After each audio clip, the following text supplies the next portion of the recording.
मित्र आत्ताच कल्याणी म्हणाली की गणेशोत्सवाचं एक फेस्टिव्ह वातावरण सगळीकडे आहे. तर एक प्रसन्न असा उत्साह सगळीकडे पसरला आणि या प्रसन्न वातावरणातच ज्या देवतेमुळे हे प्रसन्न ही प्रसन्नता आपल्या भोवती आहे त्या देवतेबद्दल आपण आज बोलतो. आणि सुरुवात या देवतेच्या प्रार्थनेनेच करूया.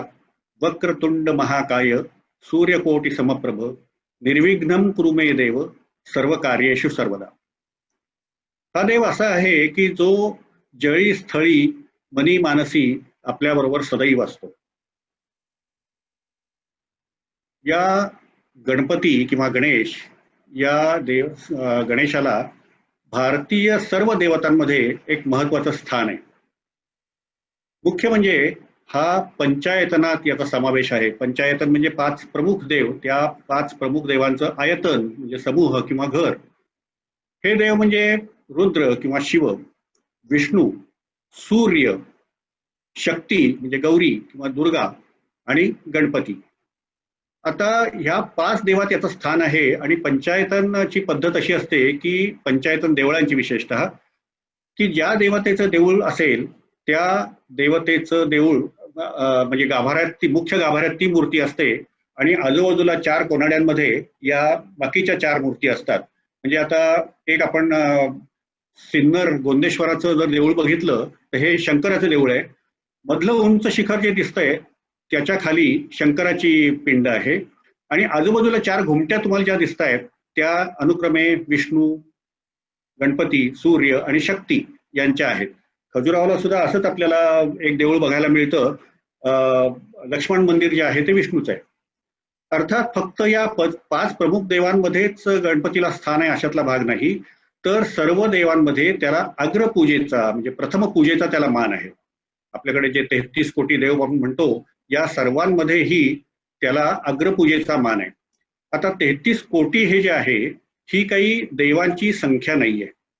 त्यातला कोटी हा शब्द जो आहे तो श्रेणी किंवा कॅटेगरी किंवा क्लास अशा अर्थी तो आहे. म्हणजे आपण म्हणतो की आजचे वक्ते फारच उच्च कोटीचे बोलले वगैरे आभारात असं म्हणण्याची पद्धत आहे.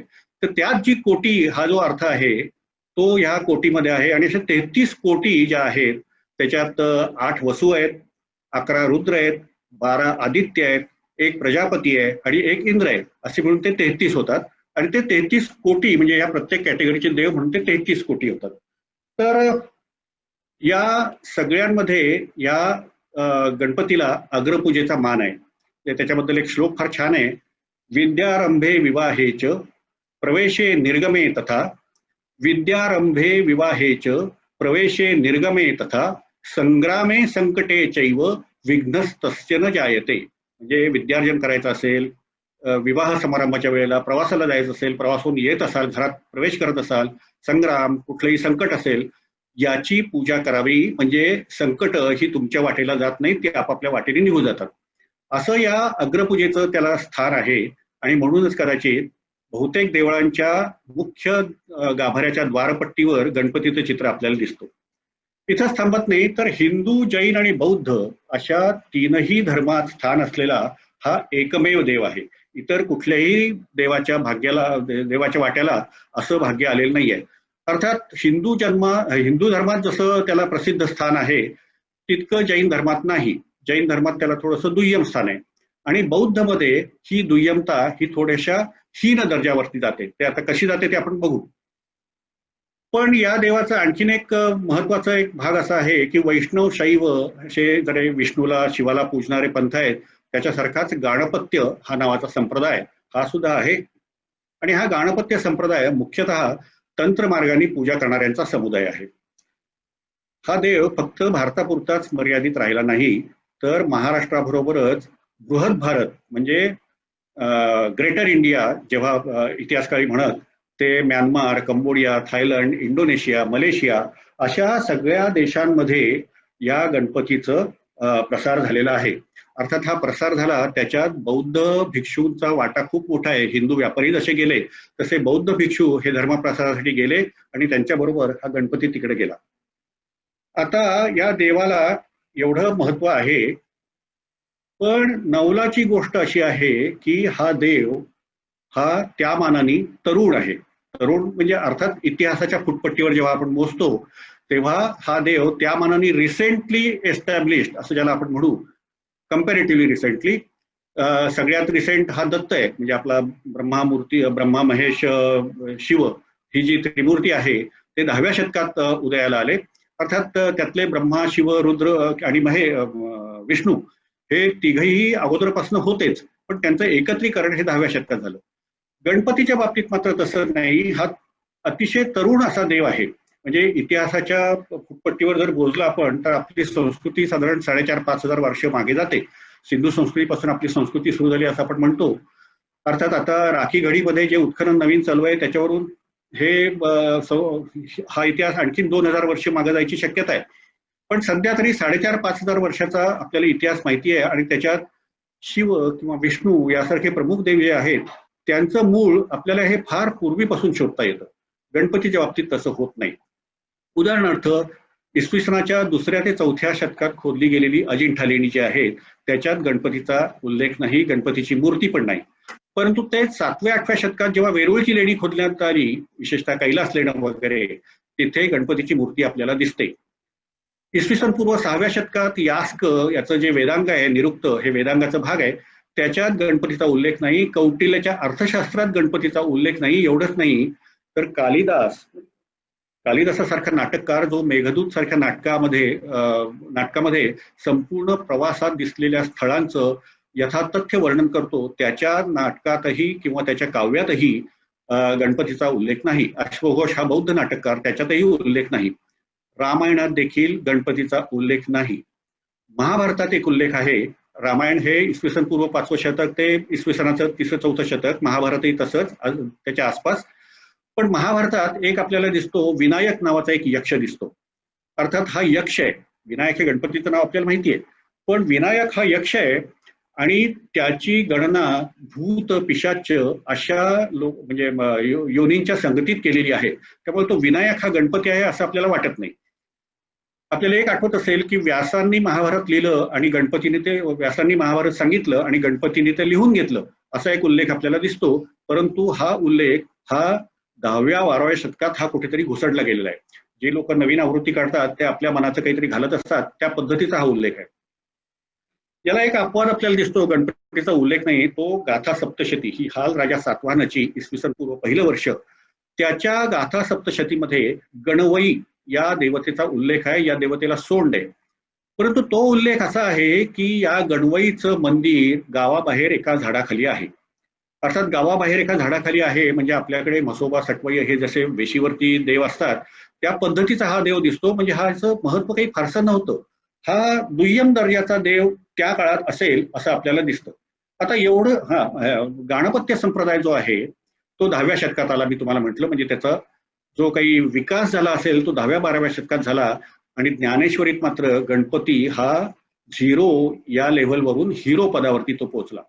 ज्ञानेश्वरीची पहिली ओवी आपल्याला माहिती आहे, ओम नमो आद्या वेद प्रतिवाद्या जय जय स्वम संवेद्या वगैरे वगैरे. पण दुसरीच ओवी अशी आहे की देवा तुची गणेशू सकालार्थ मती प्रकाशू म्हणे निवृत्ती दासू अवधारी जोजी. म्हणजे ज्ञानेश्वरांनी त्याला सकलार्थ मती प्रकाश, एका अर्थपूर्ण अशा बुद्धीचा प्रकाश सगळीकडे तो पसरवणारा असा ज्ञानेश्वरीत त्याचा उल्लेख केलाय आणि हे दुसऱ्या ओवीत त्याला स्थान मिळतंय. म्हणजे गणपतीचं महत्व या 12व्या शतकापर्यंत, ज्ञानेश्वरी 12व्या शतकातली, तिथपर्यंत कसं वाढलं होतं हे आपल्याला कळतं. आता हा गणपती जवळजवळ इसवी सनाच्या 1ल्या, 2ऱ्या, 3ऱ्या शतकापर्यंत असा दुय्यम दर्जाचा होता. मग अचानक त्याला प्रसिद्धी का बरं मिळाली असेल असा एक प्रश्न आपल्या डोक्यात येतो. तर आता त्याचं माझ्या मते कारण असं आहे की सृष्टीचे निर्माते, सृष्टीचं निर्माण किंवा सृष्टीची उत्पत्ती, सृष्टीचं नियंत्रण किंवा पालनपोषण आणि सृष्टीचा संहार ही कामं अनुक्रमे ब्रह्मा, विष्णू आणि महेश यांच्याकडे होती. आता सृष्टीचं एकदा म्हणजे निर्माण झाल्यानंतर ब्रह्मदेव हा मागे पडला, पण विष्णू आणि महेश हे आजही महत्वाचे देव आहेत. विशेषतः महेश हा तर उत्तर भारतात तुम्ही जय भोलेनाथ हा सगळीकडे तुम्हाला दिसतोच. पण हे जे सृष्टीचं निर्माण आहे किंवा नियंत्रण आहे किंवा संहार आहे याच्याशी सामान्य माणसाचा काहीही संबंध नसतो. सामान्य माणसाला चिंता पडलेली असते की आजचं कसं जगायचं, हे आयुष्य कसं घालवायचं. हे निर्माण, पालन पोषण, संहारक हे तत्वज्ञानाना ठीक आहे, तत्वज्ञानासाठी ठीक आहे. पण साधारण समाजाची मानसिकता अशी असते की मला जे आहे ते सुखानं जगू देत. आणि म्हणून त्यांना जो देव पाहिजे असतो तो सुखकर्ता असायला लागतो, तो दुःखहर्ता असायला लागतो. आणि तो विघ्न न उरवी अशा पद्धतीचा तो लागतो, तरच जीवन हे सुसह्य होतं. याच्याशिवाय गणपतीला आणखीन एक ऍट्रिब्यूट, एक गुण चिकटलेला आहे, तो म्हणजे तो बुद्धीची देवता आहे, तो विद्यापती आहे. आणि ही बुद्धी सुद्धा हरघडी माणसाला लागते. आणि हे सगळं या गणेशाच्या ठायी असल्यामुळे एकूणातच समाजाला गणपतीचं अधिष्ठान हे जास्ती जवळचं वाटलं. आणि त्याच्यामुळे या गणपतीला प्रसिद्धी मिळाली असं माझं म्हणणं आहे. आता हे विघ्ननाशन किंवा बुद्धीची देवता वगैरे वगैरे ऍट्रिब्यूट्स हे गणपतीला कसे मिळाले, त्याचा विकास कसा झाला, हा एक प्रश्न येतो आपल्या पुढे. थोडक्यात एखादी देवता जनमानसात प्रस्थापित कशी होते, हा मुख्य मुद्दा आहे. आणि ही प्रक्रिया जी आहे, ही जनमानसात प्रस्थापित होण्याची प्रक्रिया ही काही एका रात्रीत घडत नाही. त्याला शतकानुशतकांचा काळ जावा लागतो, कारण संपूर्ण समाजाची मानसिकता त्या दिशेने ती जावी लागते. गणपतीच्या बाबतीत हे कसं झालं हे बघताना आपल्याला अगदी मुळाशी जायला लागतं. ते म्हणजे मुळात देव किंवा पूजा ही संकल्पना कशी आली. आदी मानव हा जो होता तो, त्याची बुद्धी अर्थातच सीमित होती.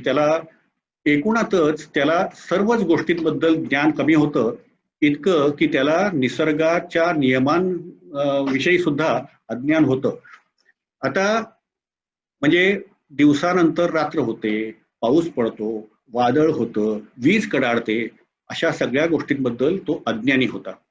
आता अज्ञानात सुख असतं हे एका दृष्टीने जरी बरोबर असलं तरी अज्ञानात भीतीही तेवढीच असते. म्हणजे आता रिसेंट उदाहरण घ्यायचं झालं तर जेव्हा कोरोना पहिल्यांदा आला तेव्हा आपण सर्वजणही घाबरलो होतो की हा काय आजार आहे, काय आहे, वगैरे वगैरे. पण जसं जसं ज्ञान वाढत गेलं तसं तसं आपली भीती कमी होत झाली. आणि आता हल्ली तर आपण सोशल डिस्टन्सिंग वगैरे सुद्धा पाळत नाही, असे फोटो आपण बघत असतो. पण एकूणातच आदिम मानव या सर्व गोष्टींबद्दल त्याला भीती होती. त्याच्याच बरोबर काही या गोष्टींमुळे अमंगल होईल, काही संकट येईल, असंही त्याला वाटत होतं. आणि त्यावेळेचं आयुष्य जर बघितलं तर कधी वाघ झडप मारेल वगैरे वगैरे सुद्धा भीती त्याच्या मनात असणारच. आता अशी जेव्हा भीती माणसाच्या मनात असते तेव्हा त्याला उपाय एकच असतो की ही भीती ज्याच्यामुळे निर्माण होते त्यालाच शरण जायचं. एक तर त्या भीतीशी सामना करायचा, म्हणजे त्या ज्या कारणाशी सामना करायचा, किंवा त्या कारणाला शरण जायचं. आदिमानवानी हा दुसरा मार्ग स्वीकारला आणि त्या कारणांना तो शरण जायला लागला. आणि त्याच्यातनं हा देव आणि पूजा या संकल्पना आल्या. जशी जशी त्याची बुद्धी वाढत गेली तशी तशी त्याची हाव वाढत गेली, लोभ वाढत गेला, आणि त्याच्यामुळे काहीतरी मिळवायची इच्छा ही सुद्धा त्याच्या मनात आली. आणि ती इच्छा पूर्ण करण्यासाठी अधिष्ठान म्हणून देवाची संकल्पना आली आणि त्याच्यातून पूजा असं ही संकल्पना सुरू झाली. आता वेदकाळात आपण जेव्हा येतो तेव्हा वैदिक देवता ज्या बघतो आपण, त्याच्यात जर तुम्ही देवता बघितल्या तर अग्नी, इंद्र, वरुण, सविता, सोम, उषस, विष्णू, रुद्र, भावदेवता अशा पद्धतीच्या देवता आहेत. आता अग्नी आपल्याला माहिती आहे कसा संहार करतो, वरुण माहिती आहे आपल्याला, सविता म्हणजे सूर्य, उषस म्हणजे पहाट, म्हणजे पहाट ही देखील एक देवता मानली आहे. रुद्र म्हणजे वादळाची देवता आहे. भावदेवता म्हणजे प्रेम, क्रोध वगैरे सुद्धा देवता आहेत. अथर्ववेदात रोग देवता सुद्धा आहे. अथर्वदेवतात एक तकमन नावाची देवता आहे. तकमन म्हणजे आपल्याला जो नॉर्मली येतो तो ताप, ज्वर, त्या ज्वराला सुद्धा अथर्ववेदात देवता मानलेला आहे. म्हणजे आता करोना जर आदिमानवाच्या काळात असता तर आपल्याला करोना हा सुद्धा देवतेचा म्हणून एखादं दिसलं असतं. मग या रोगांवरती सापडणाऱ्या औषधी या सुद्धा देवता म्हणून अथर्ववेदात आहेत. त्याच्याबरोबर कृत्या म्हणजे जादूटोणा करणाऱ्या किंवा त्या काळ्या बाहुल्या वगैरे ज्या असतात त्या सुद्धा देवता आहेत. इप्सित साध्य करायची इच्छा म्हणजे स्त्रीला वश करायचा मंत्र हा सुद्धा अथर्ववेदात आहे. एकूणात असं दिसतं की या वेदकाळात सुद्धा निसर्गाची पूजा ही, म्हणजे आता अग्नी जर तुम्ही बघितलात हा निसर्गाचाच एक भाग आहे. सविता, उषस, रुद्र हे सगळे निसर्गाचे भाग आहेत. आणि त्याच्यामुळे प्राण्यांची पूजा आणि वृक्षांची पूजा हा एक पूजेचा, देवतांचा एक भाग होता. आणि हे आपलं आजही चालेल. तुम्ही वटपौर्णिमेला आजही आपण वडाची पूजा करतो, बैलपोळा साजरा करतो, तेव्हा प्राणी आणि वृक्ष किंवा यांची पूजा ही समाज धर्माचा एक अविभाज्य भाग होता. तर एवढं बघितल्यावर आपण आता गणपतीकडे येऊयात. गणपतीचं स्वरूप आपल्याला माहिती आहे की त्याचं मुख हे हत्तीचं असतं आणि शरीर हे मानवी असतं, म्हणजे माणसासारखं असतं. आता त्याच्यामुळे त्याचं जर एकूण रूप पाहिलं तर दैवत हा देव हा मुळात एखादा पूजनीय आणि पवित्र प्राणी असावा आणि नंतर काळाच्या ओघात त्याला मानवी किंवा दैवी रूप प्राप्त झालं असेल असं आपल्याला एकूणात वाटतं. आता हा दैवी प्राणी किंवा हा प्राणी जो असेल हा अर्थातच हत्ती असणार. पण असं जेव्हा आपण म्हणतो तेव्हा त्याला काही पुरावे आहेत का हे आपल्याला शोधायला पाहिजे. आता हे पुरावे जे असतात ते भौतिक प्रकारचे असतात किंवा वाङ्मयीन पुरावे आपल्याला मिळतात. हे ढोबळमानाने दोन प्रकार आहेत, आणखीनही असतात पुरावे. आता भौतिक पुराव्यामध्ये आपल्याला मुख्यत्वे करून शिलालेख सापडतात, ताम्रपट सापडतात, नाणी सापडतात, उत्खननात सापडलेल्या वस्तू सापडतात. असे हे सगळे या भौतिक म्हणजे टँजिबल जे आहे त्याला भौतिक पुरावे असं, त्याची भौतिक पुराव्याची साधनं असं आपण म्हणू. वाङ्मयीन पुरावे म्हणजे जे लिखित साहित्य आपल्याला सापडतं, मग याच्यात प्रवाशांच्या नोंदी असतील, इतिहासकारांच्या नोंदी असतील, नाटकं तत्कालीन असतील, काव्य असतील तत्कालीन, या सगळ्यातून एक इतिहास आपल्या समोर येतो. भौतिक पुराव्यांमधून एक इतिहास आपल्या समोर येतो. पण होतं काय की भौतिक आणि वाङ्मयीन हे दोन्ही पुरावे एकमेकांशी जर कोराबोरेट करता आले तर त्यातून इतिहास तयार होतो. उदाहरणार्थ सिंधू संस्कृतीत म्हणजे नुसताच भौतिक पुरावा किंवा नुसताच वाङ्मयीन पुरावा सापडणं आणि त्याच्यातनं इतिहास उभा करणं हे अवघड काम असतं. आता उदाहरणार्थ सिंधू संस्कृतीमध्ये आपल्याला मुद्रा सापडतात, त्याच्यावरती बरीचशी चित्र वगैरे आहेत आणि त्याच्यावरती आता ह्या मुद्रा कसल्या आहेत काय आहेत त्याच्यावरती आपण आता तर्कच करू शकतो, कारण त्या मुद्रांवरती असलेली लिपी ही अजून आपल्याला वाचता आलेली नाही आहे. त्यामुळे हे नक्की कशाच आहे म्हणून आपण आता तर्कच करू शकतो. तसंच वाङ्मयीन पुराव्यांमध्ये काही असतं लिहिलेलं, पण त्याचा भौतिक पुरावा जर सापडला नाही तर आपल्याला ते वाङ्मयीन इंटरप्रिटेशन फक्त राहतं, त्याचा इतिहास होत नाही. उदाहरणार्थ वेदांमध्ये पुरोडाश नावाचा एक पदार्थ आहे. आता हा पुरोडाश हा यज्ञाच्या वेळेला हवन करण्याचा एक पदार्थ होता. आता हा कसा करायचे, काय करायचे किंवा त्याचे काही अंश मिळतात का आपल्याला, ते अंश जोपर्यंत मिळत नाही तोपर्यंत हा पुरोडाश कसा आहे हे कळत नाही. तर असा हे पद्धत असतं, असा हा प्रकार असतो. त्याच्यामुळे एक भौतिक इतिहासाचा एक भौतिक पुराव्यांचा एक प्रवाह असतो आणि वाङ्मयीन पुराव्यांचा एक प्रवाह असतो. पण हे दोन्ही प्रवाह एकमेकांना समांतर जाऊन चालत नाही, त्याच्यातनं इतिहास होत नाही.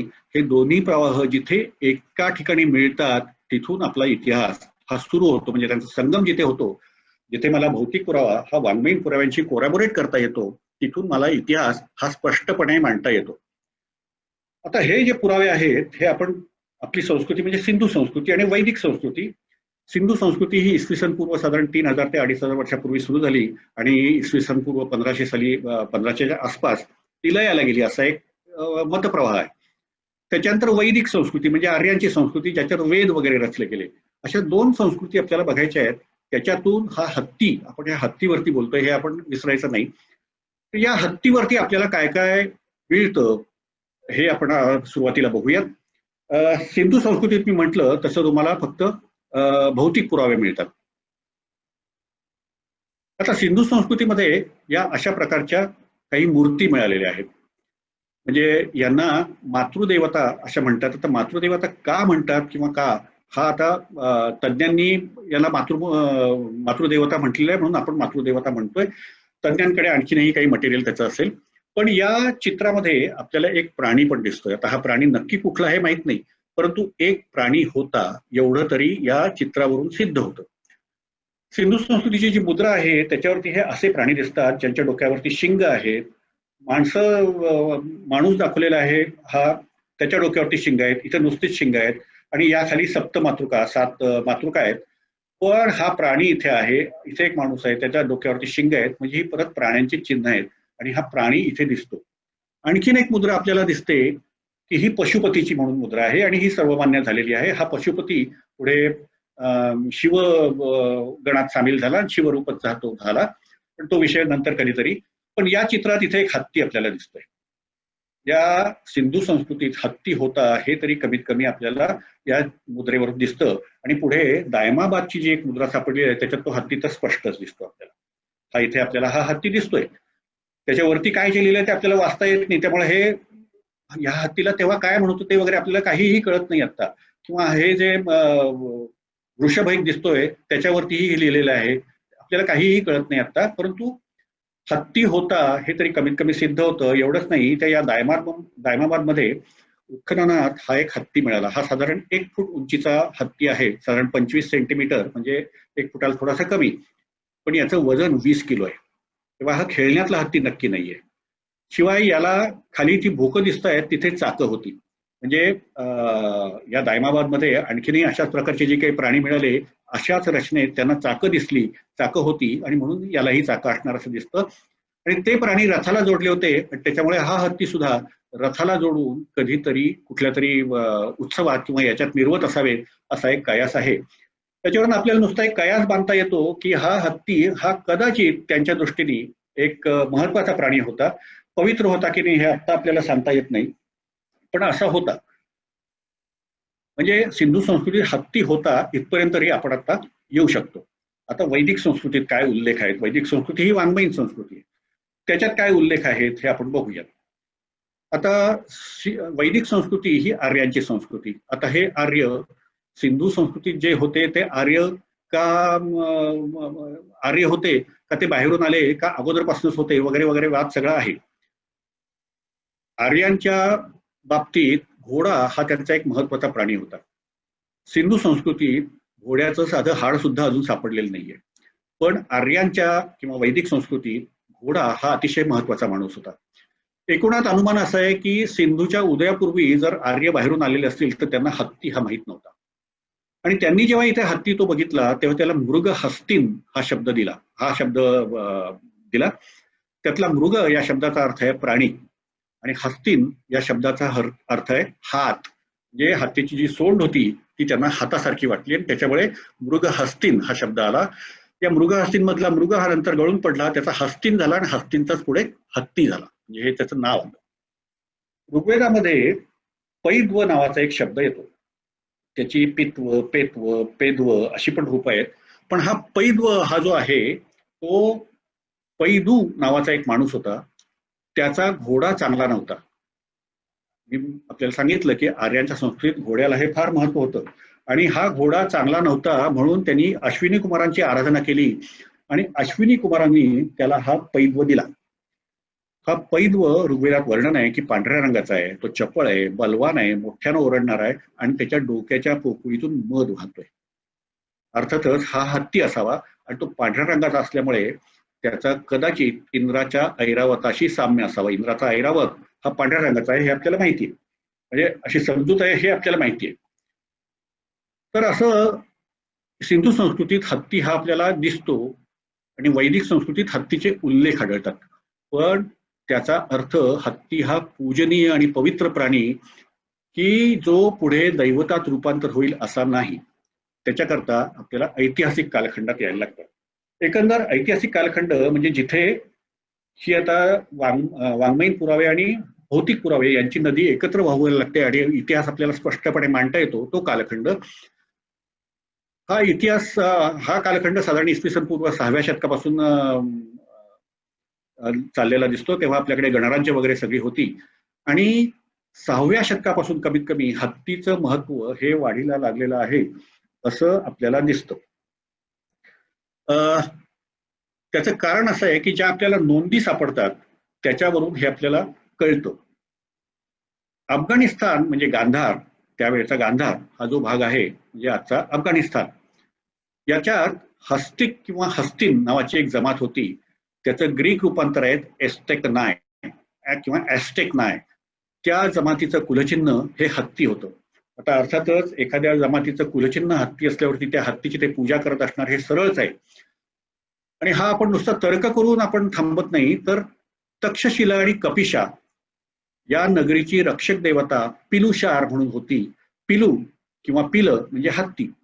ही पिलुशार नावाचा हत्ती ही या तक्षशिला आणि कपिशा, कपिशा ही पूर्वीचं नाव आहे, त्याचं आताचं नाव आहे बेग्राम. काबूलच्या उत्तरेला 25 किलोमीटर वरती हे गाव आहे आणि पंजशीर वगैरे व्हॅलीचा जो भाग आहे, जो सिल्क रूट पूर्वीचा होता, त्या सिल्क रूट वरचं हे गाव आहे. आणि त्या कपिशा नगरीची रक्षक देवता पिलुशार नावाचा हत्ती होता, असे उल्लेख आपल्याला आढळतात. हे उल्लेख हे ह्युएन केलेले आहेत. ह्युएन हा आपल्याला माहिती आहे, प्रसिद्ध चीनी प्रवासी जो भारतभर हिंडला, गांधार प्रदेशातही गेला. पण याचं लिखाण जे आहे ते इसवी सन 600, म्हणजे इसवी सन 6वं शतक, इसवी सन पूर्व नाही.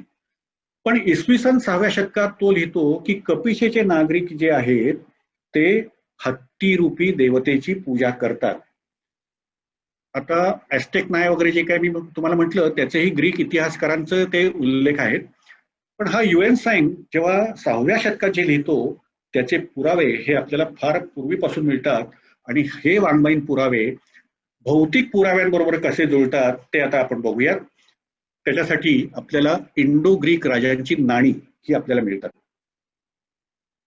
हा जो अलेक्झांडर जो आहे, आपल्याला माहिती आहे अलेक्झांडर दी ग्रेट किंवा सिकंदर ज्याला आपण म्हणतो, इसवी सन पूर्व 4थ्या शतकात वायव्य भारतात त्यांनी प्रवेश केला आणि पंजाबच्या सरहद्दीवरती तो थांबला. म्हणजे तो त्याला पुढे सरकता आलं नाही. पोरस वगैरे राजांनी किंवा पुढे चंद्रगुप्त मौर्यांनी त्याला अटकाव केला आणि त्याला पुढे येता आलं नाही.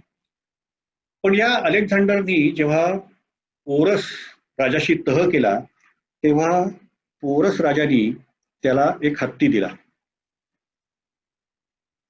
तो हत्ती या अलेक्झांडरनी त्या तक्षशिलेच्या सूर्य मंदिराला दान केला आणि तिथले लोक या हत्तीची तिथे जाऊन पूजा करत होती, असं खुद्द अलेक्झांडरचा इतिहासकार लिहितो.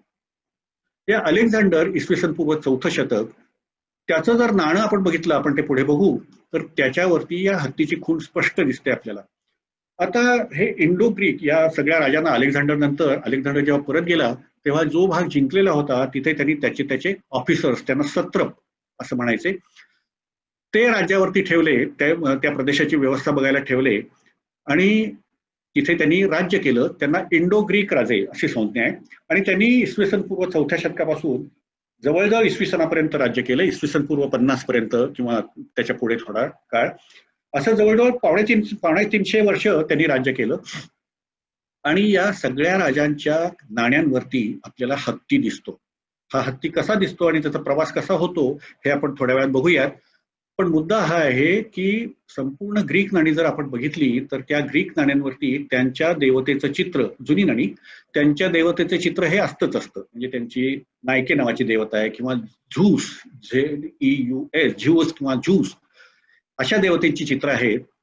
पण भारतात आल्यावरती त्यांच्या नाण्यांवरती हत्तीची चित्र दिसायला लागतात. अर्थात ही हत्तीची चित्र असण्यासाठी कारण त्या भागात हत्ती हा एक पूजनीय प्राणी असणार असंच आहे. आणि ही चित्र त्या नाण्यांवरती येण्याचं कारण म्हणजे ज्या प्रदेशावरती सत्ता करायची आहे त्या प्रदेशातल्या लोकांची जवळीक वाढावी, त्यांच्या मनात राज्यकर्त्यांबद्दल एक आत्मविश्वास, कॉन्फिडन्स निर्माण व्हावा, हेच असतं. आता हा युक्रेटायडिस इसवी सन पूर्व 2रं शतक, आपण आता नाणी बघूयात अगोदर. हे अलेक्झांडर दी ग्रेट हा अलेक्झांडर राजा आहे आणि त्याच्या मस्तकावरचं शिरस्त्राण जर तुम्ही बघितलं तर ते हत्तीच्या गंडस्थळासारखं आपल्याला दिसतं. अर्थात बाकीची शिरस्त्राणं आपण आता बघूयात. हे आहे युक्रेटायडिस या राजाचं नाणं, इसवी सन पूर्व 2रं शतक. आणि मी सांगत होतो की या नाण्यावरती इथे दर्शनी भागावरती युक्रेटायडिसचं चित्र आहे आणि उजव्या बाजूला इथे एक माणूस बसलेला दिसतोय तुम्हाला आणि हा हत्ती सोंड त्याची दिसतीये. पण या नाण्यात सगळ्यात महत्वाचं आहे की ह्या बाजूला जो लेख आहे हा खरोष्टी लिपीत आहे आणि कपिशीय नगरी नगर देवता असं त्याच्यावरती स्पष्ट उल्लेख आहे. म्हणजे कपिशा नगरीच्या नगर देवतेचं हे चित्र आहे. आता ही नगर देवता ही पुरुष आहे का स्त्री आहे हे त्याला माहित नव्हतं, तर नुसतं हत्ती त्याला माहित होतं. म्हणून या जो नाणी करणारा कलाकार होता त्यांनी या देवतेला तिथे एक ठेवलं आणि तिच्याबरोबर तो हत्ती दाखवला, कारण ती हत्ती हीच ती देवता आहे असं तो म्हणतोय. पण नंतरचे जे नाणे खोडणारे, नाणे करणारे कलाकार होते त्यांना हे दिसलं. अँटिऑलकिडास या राजाचं हे नाणं आहे, इसवी सन पूर्व 1लं शतक. हा अँटिऑलकिडास याच्या पदरी हेलिओडोरस नावाचा एक डिप्लोमॅट होता. या हेलिओडोरसला या अँटिऑलकिडासनी शुंग घराण्याचा जो राज्य चालू होतं त्या शुंग घराण्याकडे पाठवलं. विदिशा ही त्यांची राजधानी होती आणि हा हेलिओडोरस हा राजदूत म्हणून शुंग राजवटीत आला आणि तिथे त्यांनी भागवत धर्म स्वीकारला आणि तसा तो लेख त्यांनी विदिशेला एक गरुड स्तंभ आहे त्याच्यावरती त्यांनी लिहून ठेवलेला आहे. पण या नाण्याचं महत्व असं आहे आणि हे गमतीचं आहे की या नाण्यावरती ही ग्रीक देवता आहे की ती झ्यूस किंवा झूस, या झ्यूसच्या हातावरती ही दुसरी देवता आहे ही नायके नावाची देवता आहे. इथे एक हत्ती आपल्याला दिसतोय आणि ही नायकेच्या हातात एक हार आहे, तो ती हत्तीला अर्पण करतीये. म्हणजे ग्रीक देवता ही भारतीय एका प्राण्याला, अर्थात तो दैवता समान असणार म्हणूनच त्याला हार अर्पण करतीये, असं हे नाणं आहे आणि त्याच्यामुळे हे महत्वाचं नाणं आहे. याच अँटिअल्किडसच्या पुढच्या नाण्यात आपल्याला अजून दिसतं, मगाशी तो हत्ती अर्धवट दाखवला होता, परंतु याच्यावरती तो झ्यूस इथे उभा आहे, त्याच्या हातात नायके आहे आणि ती आता हात घालायच्या तयारीतच आहे आणि सोंड उंचावून हत्ती तो हार ऍक्सेप्ट करायच्या तयारीत आहे. तर असं हे हत्ती हे निश्चितच त्या भागात दैवत म्हणून पूजलं जात होतं हे आपल्याला नक्की कळतं. त्याच्यानंतरचे जे शक राजे आले त्यातला हे मोएस नावाचा जो राजा आहे, हाही साधारण इसवी सन पूर्व पहिलं शतक वगैरेतला काळ. त्याच्या नाण्यावरती हा हत्ती दिसतो आणि त्याच्या गळ्यात एक सुरेख घंटा पण आपल्याला दिसतीये. आता या मोएसच पुढचं नाणं जे आहे त्याच्यात आपल्याला हा हत्ती हा पुढचे 2 पाय त्यांनी उंचावलेले आहेत, म्हणजे हत्ती आता 2 पायांवरती उभा राहायचा प्रयत्न करतोय. हे या मोएसच नाणं आहे. मोएस हा शक राजा होता आणि ग्रीक शेवटचा राजा जो होता तेव्हा हा हत्ती आपल्याला संपूर्णपणे असा गणपती स्वरूपात दिसतो. हे हर्मियस हा ग्रीक राजा होता, त्याचं काळ साधारण इसवी सन पूर्व 50 वर्ष. पण आता तो माणूस रूप घेऊन असा सिंहासनावर बसल्यासारखा आहे, हा आपल्याला स्पष्ट दिसतोच आहे इथे. थोडक्यात काय दिसतं आपल्याला की हा हत्ती हा प्राणी होता, माहिती होता, तो पूजनीय होता आणि इसवी सन पूर्व पहिल्या शतकाच्या आसपास त्याला मानवी रूप प्राप्त झालं, एका देवतेचं रूप प्राप्त झालं. अर्थात हा पुरावा आहे भौतिक. आता या भौतिक पुराव्याची आपल्याला, मी मगाशी म्हटलं तसं, वाङ्मयीन पुराव्याची आपल्याला सांगड घालायला पाहिजे. वाङ्मयीन पुराव्यासाठी आपण हा हत्ती आता थोडासा बाजूला ठेवू आणि गणपती किंवा त्याची जी नावं आहेत त्याचे काय आपल्याला धागेदोरे मिळतात ते आता आपण थोडंसं बघूयात. आता ऋग्वेदात जर आपण बघितलं तर विनायक हे जे गणपतीचं नाव आहे हे एक नाव दिसतं आपल्याला, पण हे विनायक हा एक गण आहे, हा एक गट आहे, हा एक ग्रुप आहे. हा विनायक हा गण जो आहे हा विघातकी आहे, तो विघ्न करता आहे, त्याची प्रवृत्ती ही असुर प्रवृत्ती आहे. म्हणजेच विनायक हा विघ्न करता होता आणि त्यांनी विघ्न आणू नये म्हणजे म्हणून दुर्जरम प्रथमम वंदे हे जसं आपण म्हणतो तसं या विनायकाच्या बाबतीत झालं आणि म्हणून त्याला प्रथम वंदन करायला लागले.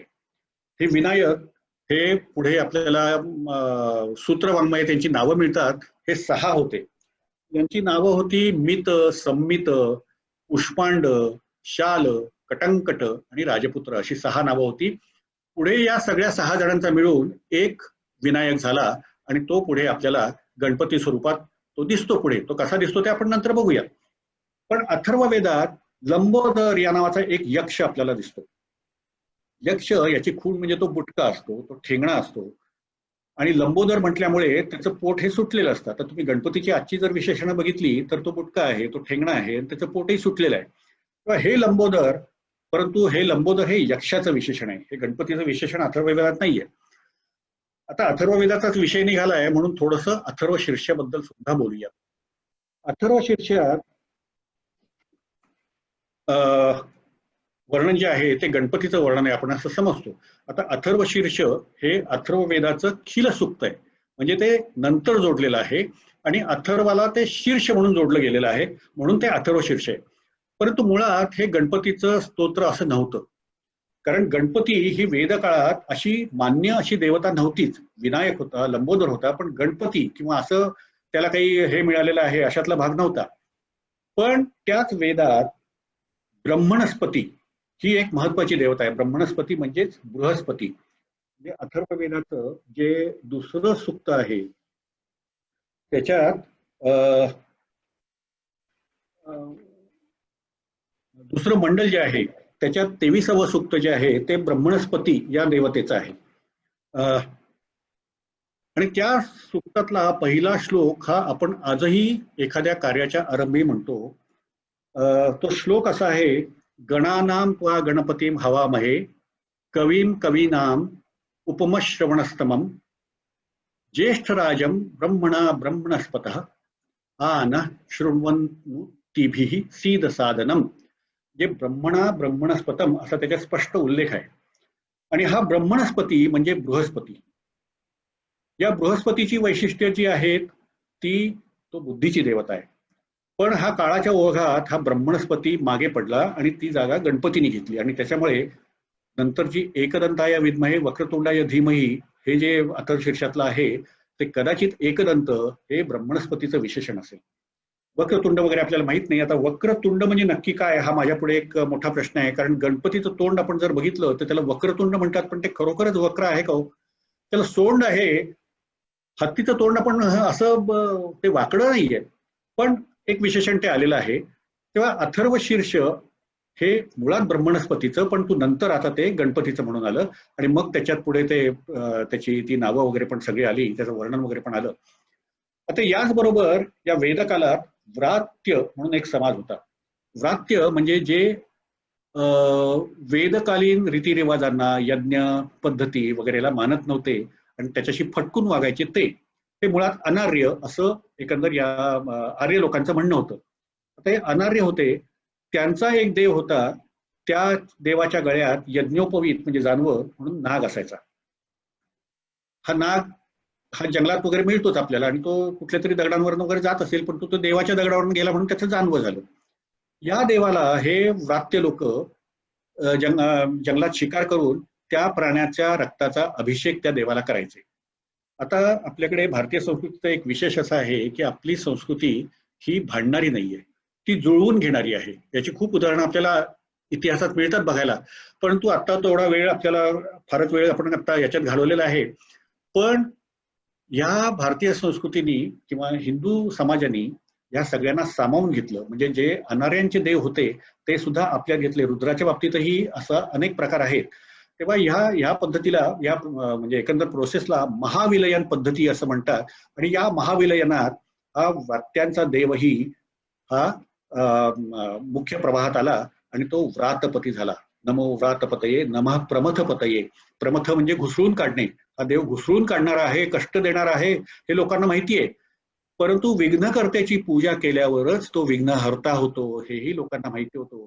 गणपती विघ्नकर्त्याचा विघ्नहर्ता झाला तो त्याच्या मूळ ऍट्रिब्यूट्समुळे. तो काही मुळात विघ्नहर्ता वगैरे असा नव्हता. आता यजुर्वेदात जर आपण बघितलं तर रुद्र ही देवता आहे, त्या देवतेची वैशिष्ट्य म्हणजे तिला कराट म्हणजे सुपासारखे कान आहेत. ती देवता हस्तिमुख आहे. इथे हत्तीच्या तोंडाचा पहिल्यांदा संदर्भ येतो. दंती आहे, त्याला दात आहेत वगैरे, त्या रुद्र देवतेची वैशिष्ट्य आहे. आणि नंतर मग असं झालं की रुद्र आणि म्हणजे शिव आणि गणेश हे एकच आहेत. त्याच्या आपण जन्माच्या कथा जेव्हा बघू, शिवाचं रूप जे तेच गणेशाचं रूप, गणेश आणि शिव हे एकच आहेत, ही एक समज पुढे आला. आणि त्या गणेशाच्या मूर्तीमध्ये आणि रुद्राच्या वैशिष्ट्यामध्ये आजही आपल्याला साम्य दिसतं. गणपतीच्या कपाळावर सुद्धा चंद्र आहे, भालचंद्र ज्याला आपण म्हणतो. गणपतीला त्रिनेत्र आहे. रुद्राच्या गळ्यात नाग असतो, तो गणपतीला कमरबंद म्हणून नाग आलेला आहे. असं रुद्र आणि गणपती यांचं काय म्हणतात एकरूपत्व असं ते आहे. सूत्रवाङ्मयातनी अशी तुम्हाला म्हटलं. तैत्तिरीय अरण्यक हे जे यजुर्वेदाचं आहे त्याच्यात तत्पुरुषाय विद्महे वक्रतुंडाय धीमहि असं आहे. ते वक्रतुंड हे रुद्राचं विशेषण आहे, असा एक हे आहे. मग आता हा विनायक आणि गजमुख हे वाङ्मयात कधी एकत्र झाले? आता आपण बघितलं रुद्राचे वैशिष्ट्य हस्तिमुख आहे, तो विनायक आहे, तो रुद्र आणि शिव एकच आहे. पण हे नक्की एकरूप कधी झालंय याचा काळ आपण जर बघितलं तर आपल्याला गंमत वाटेल की याज्ञवल्क्य स्मृतीमध्ये स्पष्ट उल्लेख आहे की विनायक हा हस्तिमुख आहे. किंवा बौद्धायन गृह्यसूत्र धर्मसूत्र जे आहे हे पहिल्या दुसऱ्या शतकातली वाङ्मय आहेत. त्याच्यात विघ्न ही जी देवता आहे तिला विनायक, हस्तिमुख, वक्रतुंड, एकदंत, लंबोदर, स्थूल अशी सगळी विशेषणं आहेत. आणि मी तुम्हाला सांगितलं का आता सप्तशती इसवी सन पूर्व पहिलं शतक त्याच्यात त्या गणवई देवतेच्या सोंडेचाही उल्लेख आहे. आता आपण जर तो भौतिक पुरावा बघितला तर तिथे आपण मगाशी बघितलं ते साधारण इसवी सना पूर्व पहिलं शतक ते इसवी सन इथपर्यंत तो हत्तीला त्या माणूस रूप मिळालेलं होतं. आणि हा उल्लेख आहे पहिलं दुसरं शतक, तेव्हा त्याच्यात तो विनायक जो आहे तो हस्तिमुख झालेला आहे. म्हणजे हे दोन्ही प्रवाह एकत्र जुळतात आणि त्याच्यातून हा गणपती साधारण पहिल्या दुसऱ्या शतकात सिद्ध झाला. आता हा देव सिद्ध झाला हे जरी खरं असलं तरी सुद्धा लोकांच्या मनी मानसी तो पचला पाहिजे, तो पटला पाहिजे. आणि तो जो हे जे काम आहे ते काम केलं ते पुराणांनी. आता पुराण म्हणजे काही इतिहास नाही. आपल्याकडे एक म्हण आहे, पुराणातली वांगी पुराणात. आता ते वांगी म्हणजे भाजीची वांगी नाही येत, ती पुराणातली वानगी म्हणजे दाखला. पुराणातला दाखला हा पुराणातच. त्याला इतिहासाच्या दृष्टीने काही फारसा अर्थ नसतो, पण एकंदर जनमानसावरती गारूड करणाऱ्या ज्या कथा आहेत त्या पुराणांनी रचल्या आणि त्या अतिशय सोप्या भाषेत, सुबोध भाषेत लोकांना सहज समजतील अशा आणि लोकांना कदाचित त्या पटतील अशा पद्धतीच्या या कथा असतात. आता लोकांचं पटणं न पटणं हे थोडंसं त्यांच्या मनात असलेल्या श्रद्धेवरती असतं. आणि आपल्याकडे एकूण समाजधारणा अशी असते की श्रद्धा आहे आणि देवाच्या बाबतीत काहीही घडू शकतं. आता म्हणजे तुम्हाला आठवत असेल 20-25 वर्षापूर्वी एक दिवस अशीच आवई उठली की गणपती दूध पितो. आणि या काळात देखील लोक वेडी झालेली होती. अर्थात तो मास हिस्टेरिया होता, पण एक मास कन्व्हिक्शन जे लागतं ते काम केलं पुराणांनी. आणि पुराणांनी या गणेश जन्माच्या कथा लिहिल्या. आता या कथा लिहिताना एक प्रश्न असा होता की त्याचं शरीर हत्तीचं आणि देह माणसाचा, मग हा जन्माला कसा येणार? पण त्या पुराणकारांनी त्याच्यावरती शक्कल काढली आणि ठरवून टाकलं की गणेश हा अयोनिज म्हणजे तो आईच्या कुशीतून जन्मलेला नाही. आता आईच्या कुशीतून जन्मलेला नाही म्हटल्यावर म्हणजे काय, तर तो कथा अशा आहेत की तो शिवाचा एकट्याचा मुलगा आहे. आपल्याला एक प्रसिद्ध गोष्ट माहिती आहे, पार्वतीने अंगाच्या माळातून तो तयार केला वगैरे वगैरे, ती गोष्ट माहितीच आहे आपल्याला. पण काही काही गोष्टी अशा आहेत की मत्स्य पुराणात एक एक गोष्ट आहे की पार्वतीला मूल व्हायची फार इच्छा होती, पण शंकराने त्या इच्छेकडे दुर्लक्ष केलं.